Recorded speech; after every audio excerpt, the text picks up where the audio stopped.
Welcome to the Grow Your Business podcast. Listen in as we discuss all things business, growth, and marketing with business owners, thought leaders, and entrepreneurs. And now, here's your host, founder of Roundhouse, the creative agency, Saul Edmonds.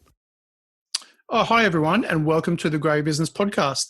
Today, I'm speaking with Neil Salkow from Roscoe around the topic smart financial decisions. Neil, what's up? Saul, how are you? Good. How you going? Good. Thanks for having me. Yeah, great to have you on. We've got an interesting topic today. Indeed. A broad one, but we'll be drilling down into some interesting points, I think. Before we get into that, could you just let everybody know who's listening, generally just a bit of an overview of who you are, Roscoe, sort of services, anything else as a good overview for everyone to get a mental picture of things? Sure. Context is always great. Yes. Yes. So my name's Neil from Roscoe Independent Advisory. We're an independent advisory firm, which means that we're working for our clients and not product providers. So our focus is on financial strategies and reviewing all of the options for clients and really aiming then to simplify the options. Providing an evidence-based investment approach means that our clients also get rewarded for the risk that they take. So our clients, they want to be successful on purpose and they've got complex and busy lives. And they've either got a lump sum of money or they've got surplus income that they want to make the most of. And they don't want to manage it alone.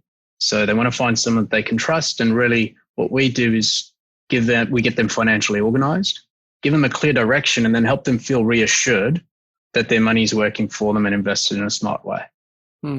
Yeah. So that's that word there to mention trust. I would imagine, like, never having personally, I guess we've had financial advice, but we've never had a financial planning, but as such. But I would imagine, especially like a lot of certain industries where people engage, particular industries, but especially with financial planning, I would imagine there would have to be a fair bit of trust there, really, for somebody to use someone like yourself. Would that be right? Absolutely. It's next to your health. It's the most important thing. And so that bridge that you have to cross, where you do take a bit of a leap of faith in even just reaching out to make contact with an advisor. We have just last week, we had a prospective client call, sharing with us that her friends have been telling her not to call an advisor because they've heard stories about, bad outcomes. And certainly there's many of those. And that's why it's important to do your research. Yeah. I mean, that's the case with probably every single business you can imagine. Certainly the case in our industry. But I mean, that's right. Like, there's a big leap of faith, but that's where, like, I guess we all know, but you don't always realize it until you start talking one-to-one with like an actual person. Mm-hmm. And if you, and then I guess like a part of that is liking that person. I mean, it's not a unimportant thing, I suppose, really, is it? Like, it's not necessarily a prerequisite, but it's still kind of something that certainly helps. It does help. It's also probably something to be careful about. As a personal bias, you could someone's on stage, they have the halo effect, and so there's only you listen to everything they have to say as though it's gospel. Yeah. And likewise, liking someone is probably a prerequisite for wanting to work with them, but it shouldn't be the reason you work with them either. No, that's right. But yes, certainly it's always good to be on the same page, and you're going to be working with, especially for us, we like to have a long-term relationship with clients. So that could be a 20-year relationship. You'd like to think you're going to get along. Yeah, that's right. Yeah, I mean, I should probably clarify there too by sort of liking, if I was to like somebody in that sort of role, liking, probably personally as one part of it, but also feeling confident and liking that, feel at least like at the very beginning where you don't actually know what, you haven't experienced any outcomes or anything like that yet, that yes, you feel like this person actually knows what they're talking about and you like that fact. Yes.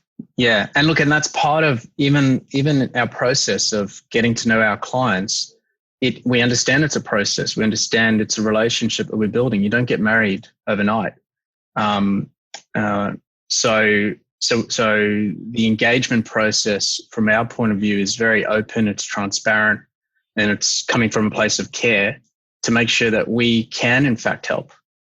Yeah, we were talking about that before, just when we went before we came on air too, isn't it? It's like when you know, caring is, oh well, they say caring is sharing. If you're going to be like, you know, sharing your point of view, you know, not necessarily so that it's what somebody wants to hear, but you know, at the same time, not being, you know, so blinded by that to not realize there's a bigger picture. Like some people, until you get to know them, you know, you sharing advice. This is just like, I mean, my point of view, because it's, you know, from in our industry, for example, if we share an opinion about something and then before you know necessarily the exact goals or other details about a project or about something, you're not in full possession of the facts to maybe make like that good, you know, that decision where you're, you know, sort of imparting your professional advice Yes. In the right sort of way. And it's tough. Like, you don't always get it right. It's a bit, you know, but ultimately, like we were saying, it comes down to knowing people Yes. as well as you can. Yeah, well, and again, it's down to the context, right? So you can't very well give someone financial advice after 1 minute of knowing them. It takes time to get to understand them, to get to understand their values, what they're looking to achieve, to help them facilitate a conversation, even where you can have that open and honest conversation. And I think, you know, when I reflect on some of the conversations we've had lately, probably in the first meeting with clients, the most fascinating things clients come out with is getting on the same page with their spouse, being able to have that conversation and turn around and go, I didn't know you wanted that, or I didn't realize that was important to you. And so who would have thought that seeing an advisor and getting on the same page with your plan could strengthen your marriage? But I think it does. Totally. I would 100% agree that the very first time my wife and I used, you know, a business coach who is in our chapter that we know, you know, Paul, that same thing or similar thing happened. There's just some simple questions about this and that, and we were like we're pretty much on the same page. But there was a few things we were like, really, wow, I didn't know it was exactly like that. Yes, and it's great. Like it's a great process to go through. It's very enlightening and sort of surprising. We call it the discovery meeting, that first meeting, really. I mean, we call it a strategy consultation, but really it's about discovery. It's about a lot of different areas, like you discovering things, but then them discovering things too. Absolutely. And, you know, that's part of the process. So when your values are clear, decision-making is easy. That's sort of paraphrased from Walt Disney's brother, Roy Disney. I think brother or cousin. So it's not my words of wisdom, but it's true. When you know, if you're stuck on a decision and you can't see the clear path ahead, if you reflect on your values, the path becomes clearer. But it's not always easy to do that by yourself. Yeah. Well, the power, I guess, of the third party of a outside point of view can make you. Yeah, it can highlight those things. Yeah, certainly. What is more? Yeah. No, I was just going to say, like, I was having a look at some of the elements of your website too, and I had a quick look. There was I can't remember the gentleman's name, but one of the video testimonials that you had, and he was talking about the idea of peace of mind too, about having, you know, peace of mind, and that's certainly something I just wanted to get your thoughts too, and I guess probably more broadly your experience as to how often and how common that idea is when people come to you, that's one of their like key things that they're looking for. Absolutely, Saul. So, you know, clients may come to us on the surface for some reasons, but deep down, there's lots of reasons that they're coming to us. They want reassurance. They want to feel confident that they're heading in the right direction. And then they want to feel supported along the journey, because you can't just, even in giving a plan or coming up with a plan, the plan's only as good as its inputs, and it's only as good as how well you implement it. So otherwise it's useless. It sits on the shelf. So yeah, absolutely. Peace of mind is something many clients are after, and it's the process that I believe gets them there. In uncovering what's important to them, and then to be able to make a smart decision that's not driven by anxiety or through stress. You really need to make a calm and rational decision. You need an environment where you can have those conversations, but then also to have the backing of a financial plan that illustrates what's possible and what's not possible, and has factored in bad outcomes too, plan Bs, that shows you, look, if this happens, then you'll still be okay. That reassurance for someone who is about to stop work altogether, I think is the video you're referring to, where they're making the decision to retire.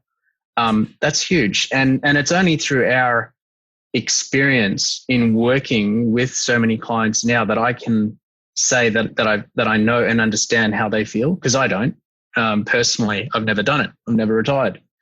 But I've done it many times vicariously, of course. So so that's something that we can share and help with clients, that reassurance. But at the same time, for some of them, letting them know that they're not quite ready, not quite there, and giving them a target so that they can feel like they're still working for something, rather than just having to do it every day. Yeah, because you've got to have a goal or goals, don't you? Like, you obviously have to have that. It's like with anything, like you can't hit a target unless you have a target. That's right. Often what we find, interestingly, is when for our clients who have set making work optional goals in the future, where they've actually now hit both the target and the age, say that they originally set, some of these might have been 10 years ago or more, they're now in a position where they can make work optional, and they're still choosing to continue to do it because they either love it or for other reasons, but they're sleeping at night knowing they don't need to. Yeah. I mean, I guess I'm just thinking about other different sorts of strategies like that people have in business. Like, say, if we do a strategy for somebody about their marketing or something like that, there's like in many instances when there's that sort of strategy or other ones, there's goals, and you go, and it's sort of reasonably linear. You start at A and you end at like E. But if I'm correct here, just like, just if I'm not sort of quite on the money, just let me know. But sure, I would sort of imagine that in some instances, this is just a projection of how that could work, is that in financial planning, I would imagine like there's a lot more different variables and different potential paths for the end. Like, even if you've got, say, a goal, like you were sort of saying, like you to have an alternative path to something, because if you go down this path and that might look great, but if something happens, because these things are relating to investments and potentially other factors, that having different paths, it seems like it would almost be a bit more organic. Would that be true? Like in that sense, maybe not organic, but have to have other supporting sort of options. Yeah, it's complicated. It's look, there are a lot of moving parts to a financial plan, and built on a whole bunch of assumptions, which is why we think running many options and many variables and running different scenarios is the key to coming up with a strategy or a scenario that clients feel comfortable with, because they've sort of looked at all the options of, well, I mean, let's start with a base scenario, and let's just say, some of the biggest financial goals some clients may want to achieve is upgrading the family home. And that's a big decision. Or even, whether it's the first, the upgrade, the second holiday home, or even the sea or tree change, any of those has a range of complexities and strategies to consider. And whether you bring those forward or push them out, and the timing of that, and how much you should be borrowing potentially as well is a big call, because it's not just the family home that you have to factor in. There's your lifestyle spending, your school fees for the kids if you're going to send them to private schools, and travel and holidays, and then making work optional. Along with, if you enjoy toys, well, maybe some toys as well. But all those need to be balanced. And if one of those variables changes or goes up, so for example, if interest rates go up more than you expected and had planned, well, can you still afford the school fees down the track if you borrowed too much in the beginning for the luxury home for the family? These are things that you need to consider. If you're not considering, you could be getting yourself into trouble. But in terms of, let's just say, the options, there are many options. You could put money, if you had excess money, or you came into, say, an inheritance or a big bonus, or you just had cash. Do you put it into super right now? Do you leave it in cash where it's earning next to nothing? Do you invest it? And if so, what do you put it towards? Do you buy property? There's so many options to consider. And if you haven't taken into account all the other things you want to achieve, then maybe you might end up heading down a direction that's not necessarily right for you. Yeah. So then having it as comprehensive as you can make it, I mean, I suppose is of utmost importance, really, isn't it? It gives you the greatest probability of success, I think. Yes. Yeah. The more you take into account. Yeah, we got to know all the pieces on the chessboard, don't you? Yeah. I have to see if you're having a game of chess and you're completely ignoring your rook and your knight, or only one rook and one knight, then you're certainly limiting yourself. Even though you might be a great player, you might still win, and the other person's just a bit, nonplussed and like overawed by your chess flair. Well, flair, well, that's interesting you bring up flair. I was trying to come up with how do I play along with this analogy. My son's learning chess, and I play a bit of chess, but not a lot. And I've seen him play, and he's not bad, but he is a bit of a show-off. And especially when he's playing computer at level 1, it's easy to win. And he instead, sometimes I'm watching over his shoulder, and he could just go for the win. Like, I know he even knows how to go for the win. But why would you go for the win, Dad, when you can get 5 queens? And that's fraught with danger, because I've seen him do this where he stalemates the guy because he has too many queens and there's nowhere for the king to go. And so what happens is he actually ends up drawing when he could have just won a while ago. And so maybe there's a story in that. I don't know what it is, but it's about maybe risk and return, and then making sure that you really just focus on the strategy that's right for you. What are you trying to do? Are you trying to show off and own 5 houses, or are you just trying to have a beautiful family home and a really nice, comfortable lifestyle? I think those analogies do actually, despite the extreme difference between playing a game of chess or having a game of some sport, or buying a house, there is certainly an element. I'm just thinking of myself playing sport. Quite, yeah. I know I'm quite happy to admit this, that there have been points that my enjoyment, and I would say it is my enjoyment of playing and wanting to have a good game. It shouldn't, it really shouldn't override my desire to do what I'm there to do. Is not, yeah, obviously have fun, have a good game, but I want to win, right? So, but I know sometimes if I felt like I'm doing a bit better than the other player, you can fall into that trap of moving them around the court when you shouldn't, when you should just go for to finish the rally, finish the rally. And that's And it's, yeah, I mean, it's quite a similar thing because it's fraud with danger, because it's making a series of assumptions about somebody that, especially if you haven't played them, you don't know what they're like, and you don't know their full gamut of skill set, and they might just be having an off night, and they're usually way better than that. And then partway through the second game, they get back to where they are. For sure. And then they just finish you off, and you're like, they're a slow starter. Yeah, they're a slow starter. There's plenty of people like that.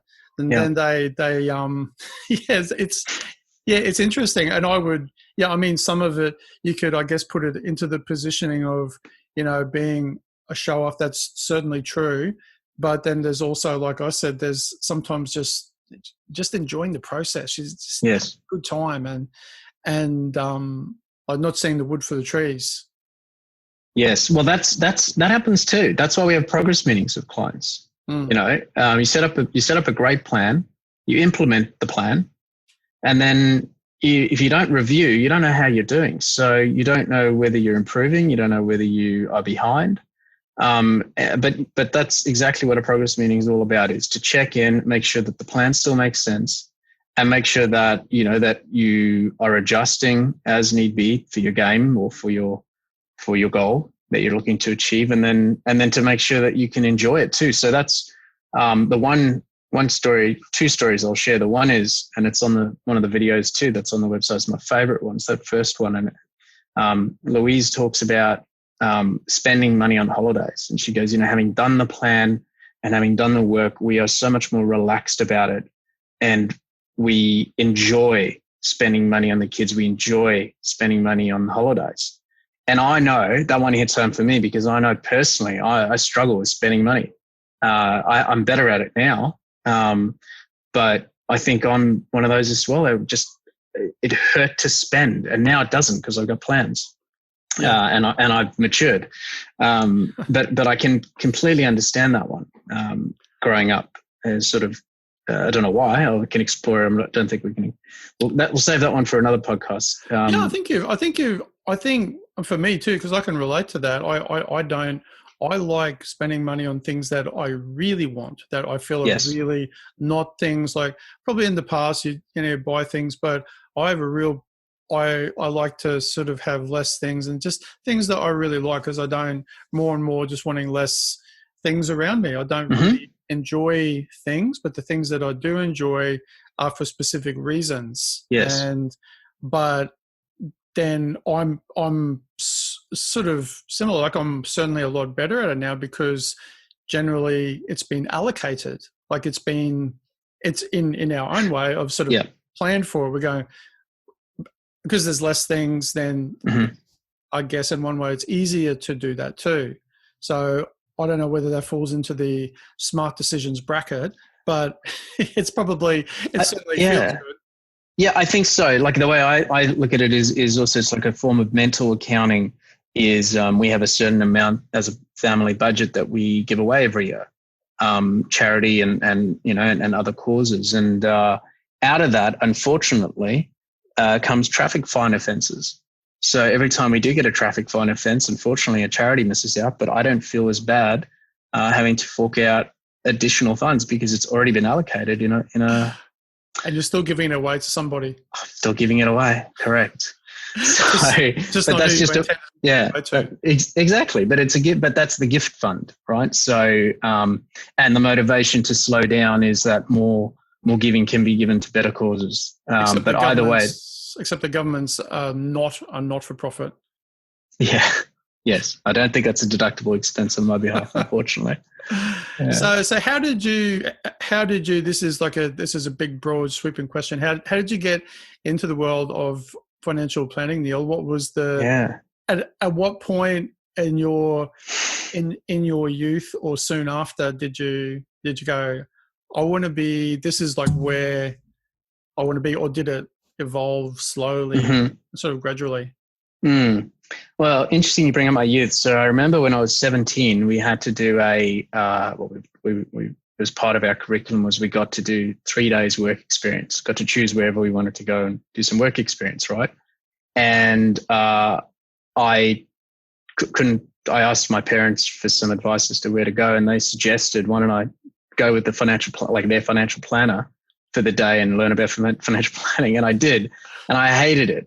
It was so boring. It was just going around I don't know if you just it was just horrible, but it wasn't what I understand financial planning to be today. But anyway, so at the time I had this idea financial planning was boring. Then went to university and did a whole bunch of accounting and finance roles. And I was trying to, I suppose, find where I was going to land in my career, and funds management was one element that attracted me. But in the end, I was living with my wife, who's my partner at the time, and another couple, and it was her friend, and she introduced me to her father, who ran a license. And it was after talking with him and really getting to understand what financial planning was really all about that I sort of fell into it from there and did all the further studies. So I was sort of qualified as a more of a finance major, where I could have done corporate finance, but really didn't enjoy the corporate world that much. Isn't it funny how no matter what sort of experiences you have, like you're now a financial planner, and your very first one was just, that it was really boring. And then and then it went through this process, and then you met somebody else. All those things still play into why you do it now, really, don't they? Like they still, despite the fact that, you saw a version of it then, and you had a perspective about it then, but they ultimately, all those things gathered together form why you ended up doing it. Yeah, well, and then reinventing it. So in 2009, essentially, was when Matthew Ross and myself formed the license and or got our own license, I should say, and sort of steered our own ship. And being an independent advisor at the time, I think back in 2009, we were maybe one of 25 or so, if my history is correct. Now there's about 200 independent advisors in Australia that meet, ASIC's or Corporations Act definition. And so, I think you're right. I think reinventing ourselves is something that we do often, and even questioning ourselves. I suppose this is part of being open-minded, is the number of times I review where we're at and what we're doing and why we're doing it, and question and go, is this really what we're all about? And then getting it, and then feeling like we get it, and then go on holiday perhaps and have a different perspective, or talk to somebody else and go or have a client might have a bit of feedback or whatever it may be, but something just keeps driving us forward then in a new and better direction. Sounds familiar. It sounds yeah. Yeah, it really does though. Like it is one of those things where I think probably a lot of people just do that if you're really into what you're doing, and ultimately I think you care about it too.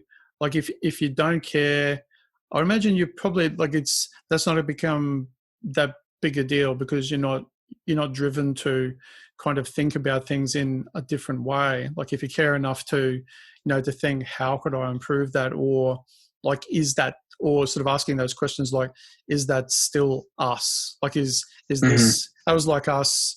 If I think back to how I was, or things that I knew, or my level of experience, various things like 10 or 15 years ago in our business, I kind of look back and like, oh yeah, was I really like that? And I was still me, but things have actually changed quite a lot. That don't, at first glance, when you think about them, that kind of don't seem to have. But if you really, if you have an analysis of it, they often are, because you've just been rethinking things, and and of course, other things, other factors too. Those, like you were saying, there's, feedback from clients, and just having different sorts of experiences. They certainly inform like a lot of things, really, don't they? Definitely. I can't stop thinking, Saul, about the Olympic symbol and how many iterations it must have gone through in its many years. As you've been speaking, I was just straight away, my mind went to that. Because how many do you think, they've probably revisited that logo at least 50 times. Yeah. And it's still the same. It's still the rings, right? Mm. But then if you look at things too, this is one of my, it's certainly not a project, but I've always noticed with now KFC, right? Mm-hmm. Like I don't go to KFC, but you always go past, you see the Colonel, right? And Yep. being a designer, I mean, I don't know that other people do this and they're not designers, but I certainly have. I've watched how it's changed quite a lot over the Mm-hmm. years. If you ask probably the average person on the street, they'd be like, yeah, that's the logo. But the Colonel has changed. It Mm-hmm. changes just about every year or two, a little bit. Yep. His hairdo's slightly different. Yep. He's smiling a bit more. Mm. He's on his side a bit. It's all like slightly different sort of changing. So there is that, and that, I mean, that's from a marketing point of view, but it certainly still plays into that idea of but it's the same evolution. And it's the same with making smart decisions with money, really, as well. If I could bring it back and segue back, it's about little decisions that you make that add up, and small improvements that you make overall. So you don't just suddenly become wealthy and able to retire, and you don't just suddenly get a six-pack overnight. You've got to put a plan in place, and you've got to actually work it. And you've actually got to do every day something like better and improve on it. But those small improvements and that chipping away and just doing what you need to do every day and having that discipline over the long term gets you the results. Yeah, totally. But I guess that just feeding into what we were talking about, being an independent provider then too, like that idea of independence is obviously a big and important one that you talk about a lot on your website and you speak about a lot too. What is the what's the PIFA gold standard of independence that you mentioned? Yeah, good one. So essentially, I'll start with take a step back. There's the Corporations Act has a definition, and it actually limits who can use that term independent. Several terms: independent, unbiased, conflict-free, and it protects those terms on purpose because, of course, they're very important. And if a client thinks they're getting independent advice and really they're being flogged a product, then that's a very bad outcome. So that's the Corporations Act definition. Now, what PIFA as an organisation, that's similar to Heart Foundation, sort of tick, to guide Australians on healthy eating choices, the PIFA Gold Standard of Independence is there to guide Australians on how to choose a financial advisor that meets the definition of independent, but also essentially has no affiliations with product providers, does not charge a percentage-based fee as well on investments, and doesn't accept any form of commissions, including on insurance. So those three ticks get you the gold standard. They're very hard to tick. Why in your mind now, obviously having worked with many people, or has it been, I'm assuming that it is important for many people who come to you, that they come to you partially then because you are independent. So what's their usual feedback, if any, about that being an important point to them? Well, yeah. So that depends on how they've come to us. So, and whether they're advised currently or not. So some clients have never seen an advisor, and they just intuitively decided they'd rather go with an independent advisor, Googled independent financial advice, and found us. Some would have an advisor, or they've had advice in the past and either not been quite satisfied with it because of the conflict, or been educated. They've watched, ABC report from a few years ago, or read anything from Scott Pape talking about independent financial advice or whatever, and understand the concept. And once again, they're either Googling or they're doing their research and finding us and making that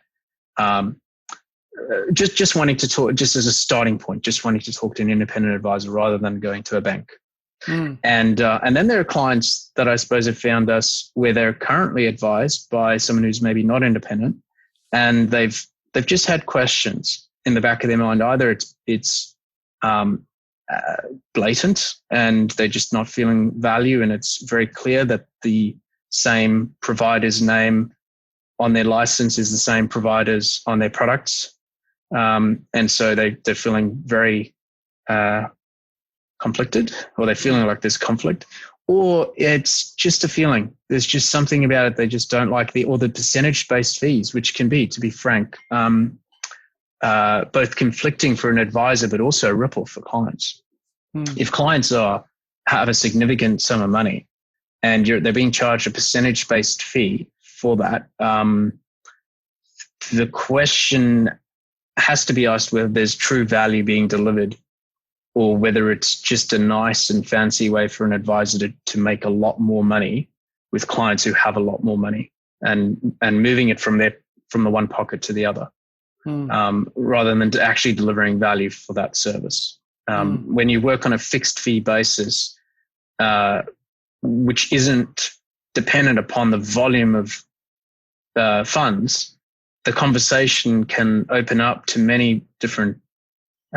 First of all, it's not conflicted in that you're not thinking, maybe I should get this client to invest more with us because then we earn more money. But also you can consider strategies like, well, maybe the best thing for this client to do is pay off their debt instead of investing money.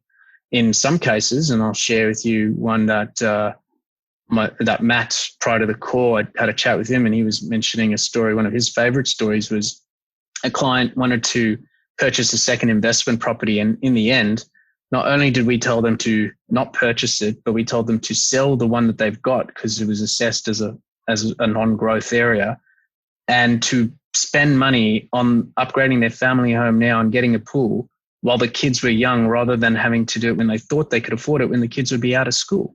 It makes no sense. So the focus was less about growing wealth and more about just enjoying life. And don't worry, we've still got a plan in place that they can grow their wealth and retire, etc. But we helped them shift their focus to what was actually important. And they still, to this day, thank us for getting the pool. They love it. Now, forgive me, I'm lost as to why I went to there. Because we were talking about PFA and the standards and independent. That's right. Yeah. Funds under management. So I was saying funds under management, percentage-based fees means that if you're not focused on the money, you can actually deliver real value and real solutions to real problems, rather than thinking, well, this is the way to invest and just throw the money at us and we'll just take that and charge you a percentage to look after it. It doesn't. A lot of sense. It doesn't work that way. Yeah. Yeah, it makes a lot of sense too, because I mean, you're right. I mean, it's you'd have to be I think a fairly strong person in one respect, that if you're in a situation where you're incentivized to act a certain way, and then and you put yourself willingly in that position, and that's the case, and your sort of income and what you get out of it is based on that whole sort of relationship and setup, then there's really not going to be any real reason why you're not going to do that. I mean, you're going to be then always doing that, aren't you? Well, look, can find. I think so. Well, yeah. I mean, it's not obviously as black and white as that, and I don't mean to paint it in any sort of way, but it is still an important point, because if there's a very strong incentive to do something, you probably wouldn't be in that position in the first place unless you were going to be doing that. If that makes sense. Yeah. Look, incentives are great for the right reasons, and they're not so good for other things. And when you put a financial professional in a position where they can be incentivized to recommend a product over another, or more product equals more money, then it creates an element of conflict. Now, the advisor in question might have the highest standard of ethics, and that is what the current future financial advice reforms are working towards is a code of FASEA standards, codes of ethics. And so in mind, people may feel like they're independently minded. And that's good. That's a really good starting point to work with an ethical person. That doesn't take away the unfortunate position of having if their ownership is compromised, they may find that they have a limited base of products and suite of products that they are allowed to recommend to their client, even if they're well-intentioned. And likewise, if their remuneration structure is conflicted, and that may not be them, they may be ethically minded, but the business model is such that they charge a percentage or whatever it is, then unfortunately when the plan comes out, it may find that it's geared towards a certain direction. And that has nothing to do with the advisor and everything to do with the model. Yeah, that's right. And I mean, those things are all very relevant across, obviously in the financial sector. And once again, like I'm just thinking as we're talking about numerous examples of that in our own industry and in other industries where there's a more suitable, better service or product that really should be recommended, that's going to probably save people money and time and energy.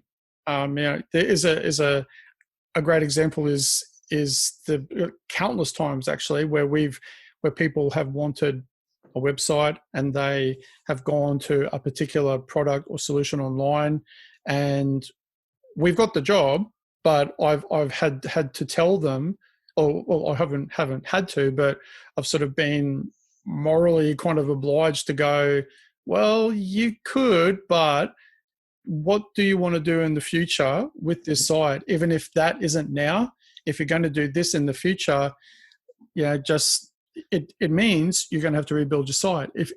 If you take this and you have to spend twice as much money, and I mean that's not. I would rather you not do that. I mean I'm talking myself out of a job, but ultimately it in most instances comes back to we'll probably have some relationship in the future anyway, and if not, I mean so be it. But that's fine. But it doesn't sort of sit well when someone's got a certain goal, yes, and you still give them advice that is not going to lead them there, or it means they're going to have to spend more money than they need to. Yes, yeah, definitely. And I mean that's just helping people out, I guess, isn't it? That's definitely. Look, and that's your personal ethics coming into it, and you would hope that every business owner has those personal ethics when working with others. We're talking about the worst of the worst offenders that are always the cowboys that bring an industry down. And in fact, even though I've been talking about independence and how important it is, and I do believe that, you will find that if there are people listening who have advisors or are considering working with advisors, you will still find wonderful, beautiful people out there who are advisors who are not independent, and they will do their best to 100%. Help you. Yeah, that's right. I mean, I think really, to be honest, like in my experience, I don't know what you think, but I think most people are nice. I think most people, do have really good intentions, and they try, really hard for their clients or for whatever they're doing for people. Most people do. And then you just, learn by things that you don't do right and so forth. I mean, that's the case with everyone. But I just realized this might seem really obvious and really silly that I didn't actually recognize this until just now, but I just realized that the name Roscoe was a combination of obviously of Matthew Ross and Neil Salkow. Well done. Thank you. Yeah. Yay for me. Yeah, well, that's right. Well, we at the time when we were forming Roscoe, we did come up with another name, but we ended up changing it at the last minute because I think we read some bad press about that same name. I think it was going to be Freeman or Freeman, Freeman, like Freeman Independent Advisory. And I think then there was some press about someone at the time who came out as doing some crime, and his name was Freeman, and we took it as a bad omen. And in the end, we didn't like it anyway. And so Roscoe sort of became the default with the combination of the names. And then I think it was about 3 years ago now, 4 years maybe, we went back to clients and staff and really just surveyed everyone to say, well, what do you think of the name? We're thinking of changing, and and sort of forming a different brand and direction. And the feedback was overwhelmingly, do not do that. We love Roscoe. Yeah. It was kind of friendly. Yeah, it's kind it of is a friendly friendly. name. Yeah, it's a friendly. Yeah, it's very Aussie. It is. Talk to Roscoe. Yeah, Roscoe. Yeah. Well, actually, one of the really good things, which is usually never talked about, but it's a real thing in terms of just like practical things like searching and finding people online, is that there's actually there's kind of advantages and disadvantages either way of having a much more unique, less searched term or word, because it makes it then a lot easier for you to be the most dominant player in that. Yes. And then, which we definitely are with Roscoe. I think the only other Roscoe out there is someone who's an artist. Or Roscoe in Russia or Germany or wherever it is. Or say like Moscow. Yeah.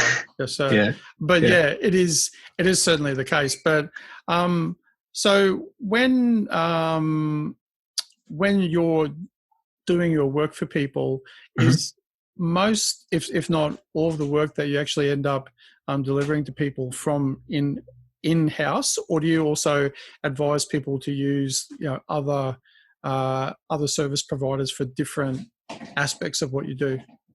Yeah, we work very much as a team with other professionals as well. So initially clients will come in and they'll see an advisor and possibly work with paraplanner in formulating a plan. But part of that plan and implementing it might be to work with a great accountant and a really good legal specialist in estate planning, for example, and then a lending specialist if you're going to borrow money, business coach if you're going to be running a business. All these aspects are really important. And so when it comes to implementing plans, clients' needs change over time. And so we manage that team of advisors, that they're working with, to make sure that everyone's still on the same page as well, especially if it's a complicated strategy that has many moving parts.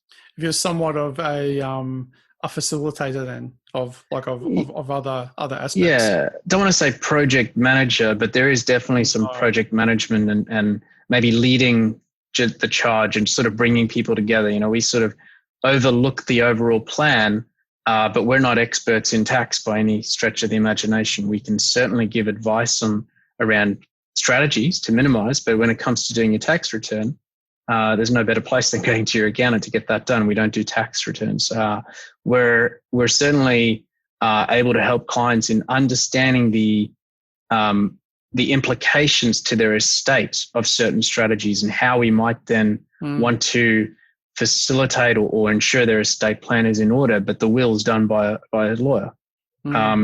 So we can coordinate a lot of things by understanding how various aspects of their financial world impact on one another. Whereas if you went to one professional, they would typically deal with the one issue.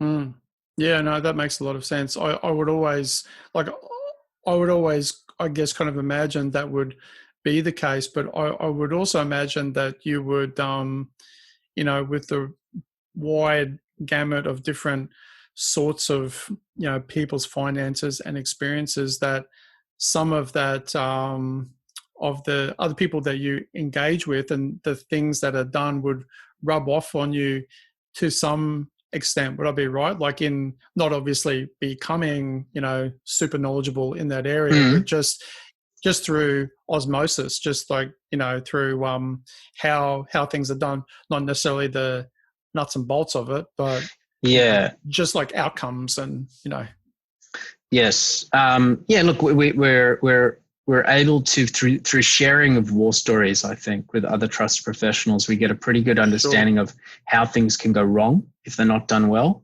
And then seeing some things as well that haven't gone right, or where they've gone right and then been explained to us why they did what they did. And so that knowledge, it carries over to the next client. Even if we don't say anything, we've got it in the back of our minds because it's there, and we've got it, and we know what to look out for. And suddenly, suddenly something doesn't feel right, and you go, I don't even know why it doesn't but I have an intuition that something's not right about that. And then you pin it down, you look through you can't work out what it is. And then finally you'll get to a level of detail and you go, there it is.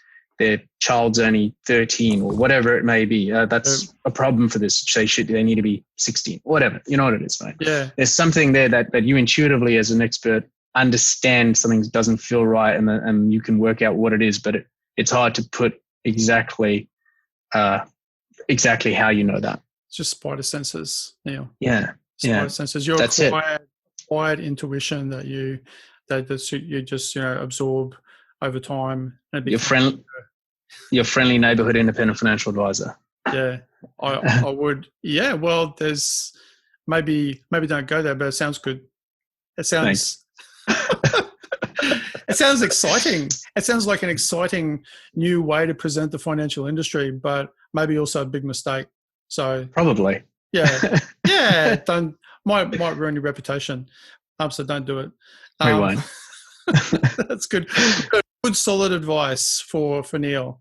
So Neil, I guess at the tail end of our conversation, have you got like any other sort of pieces of information or things that you'd like to share specifically about the topic about, I guess, that idea of making smart. We talked around a lot of different detail, but when you say like a smart decision, I know for most people, and me included, that seems obvious what that means. But for you, when you're talking to people, what do you mean by a smart financial decision? Yeah, good question. So, look, a smart financial decision is one where you have factored in enough in your decision-making process that the decision-making process itself was smart. The outcome is something that you can't always control. And so you want to be able to look back at an outcome and say, was the decision to do this still a smart one in hindsight? Now, obviously, with perfect hindsight, you might have done something different, having known what would happen. But with everything you know at this stage, can you make a smart decision? I suppose to add to that, around our investment philosophy and how invest, because that's a big responsibility that we've got to actually invest a client's money with confidence. So what we've done there is developed a robust and compliant framework to maximize the probability of success and have a positive investment experience. And really it's based on 3 core principles. And the first one is no forecasting. So we don't have a crystal ball and we don't entertain the forecasts of the future. Forecasts tell you more about the forecaster than they do about the future. Yeah, right. Yeah. And so you don't need to be able to predict the future to have a positive investment experience. And evidence has proven that repeatedly. And especially for those that try, that they often fail. So that's the first element. The second is, employing a scientific approach. And so this is about making sure that you control things like cost, being highly diversified, and have an emphasis on getting higher expected returns. That's an element of being smart. You can target, how do you invest money, Saul? How do you get higher expected returns? And what do I mean by that? Well, you can go and put money in the Australian share market. Let's say it was 1980. And you put $100,000 in the ASX 200 and you didn't do anything for 40 years.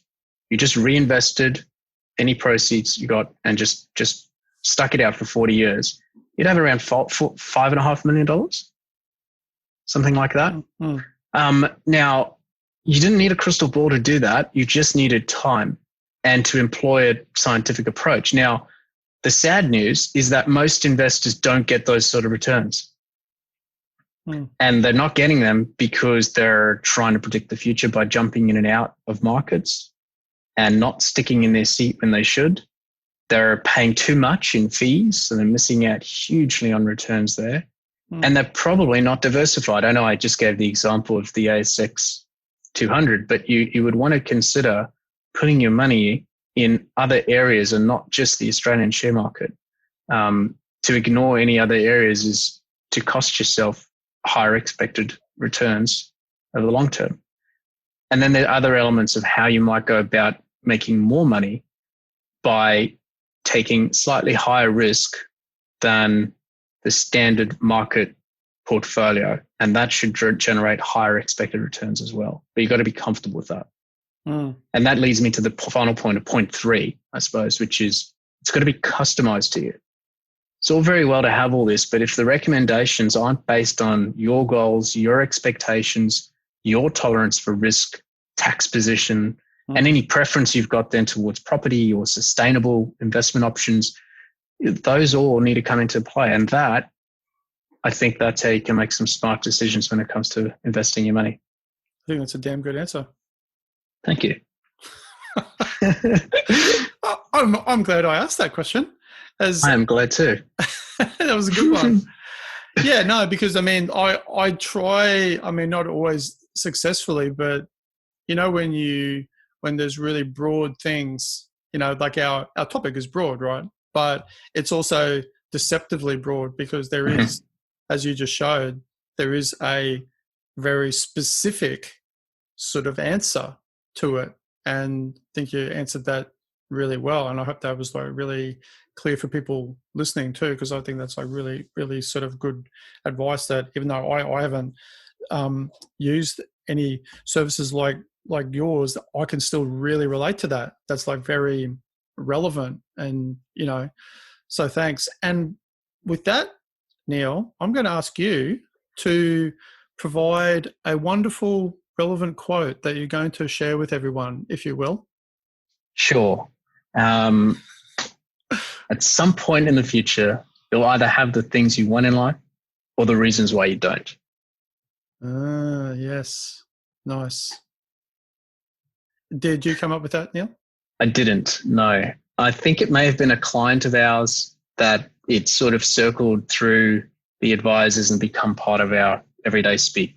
But we think it's a perfect amount of motivation and care and push people need to make some decisions and take ownership of their outcomes and their own decisions as well. Is that on the internet? I believe it is. I'm probably going to go add it to my website just straight after this call. Yeah, I think. But I'm pretty sure it's in one of our videos. I think it's the financial roadmap video on strategy analysis. Make sure you have it looking really nice because it's a good one. That's a good one. Yeah. That should be shared. And also just before we we do our final sort of sign off, I'd just like to say thanks again, Neil. It was a real pleasure, and thanks for sharing all that information around the topic. I think it's really good advice, and I hope anyone sort of listening sort of got something out of that, because I think it was very, very good. Could you also share with everyone details on how people listening can learn more about you, Roscoe, and how they can get in contact? Sure. So probably our website is the best, which is www.roscoe.com.au, and I'm sure that'll be easy enough to find with how do you spell Roscoe, just in case they don't know? ROSKOW. Not ROSCO. CO, no. Yeah. No. So yeah. Roscoe, KOW. Just in case. Yeah, and it's not Roscow. There's no moose. It's Roscoe. But if you want to call us Roscow, that's fine too. So that's probably the best, is to go to the website. A lot of information on there, but the Contact Us page itself has the ability to book in an initial call with either the Brisbane or Melbourne office, or a Contact Us form where you can share a bit, and then we can be in touch, or just pick up the phone and call us, and we will have an initial or schedule an initial call. That sounds pretty good. Don't call. You can call them Roscow, but just don't call them late for dinner.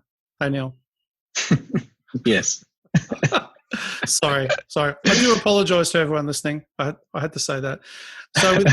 So with that in mind, that's actually it for today, guys. Thanks so much for listening into our podcast. Before we go, please leave your feedback as well as any suggestions for topics you would like us to discuss in future episodes. Thanks again for listening to the Grow Your Business podcast, and we'll see you again soon. Bye, guys. Thanks for tuning in to today's episode of Grow Your Business.